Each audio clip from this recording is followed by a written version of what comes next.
somebody at the hospital today, because I work in a chaplaincy department where there are non-Catholic chaplains. And somebody said similar, well, Father, can you still call yourself a Catholic after what happened with Cardinal Pell? I said, oh, absolutely, because one day, unlike Cardinal Pell, we'll face another judge.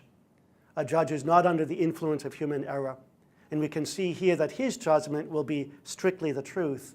And I went on to say, there's too many things concerning Pell and what happened with his unjust sentence. We have to wait for the appeal. I said that we wait with patience, and yes, I am very happy to be a Catholic. And it can also remind myself that I'm capable of the worst sins were it not for the grace of God, is what I said, quoting St. Augustine, were it not for the grace of God. And then you say, well, how can you preach to others about being Catholic? It's your example. That's how we do it. We do it more so with example than with words. In the life of St. Francis of Assisi, he said to his brothers, let us go into the village and preach. So he's walking with his fellow Franciscan brothers to the village, and they're noticing as they're walking through the village, Francis wasn't preaching.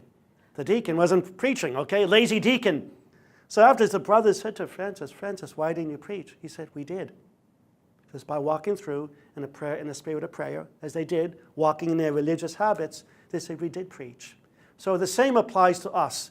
And yeah, the whole issue with Cardinal Pell, what's going to happen there, his appeal is in June. I'm offering part of my Lent to see what happens there in terms of God's righteousness to shine forth. Okay, that's what I want to see. And again, when you consider the evidence and the re-evidence, it was stacked against him to begin with. And you brought up the idea of media. In my own opinion, that was a trial by media. And to see Cardinal Pell coming out of the courthouse a few weeks ago, to hear the horrible things that were being said, that was hatred. That was vitriolic. Even if he was proven innocent at that time, the same words still would have come out.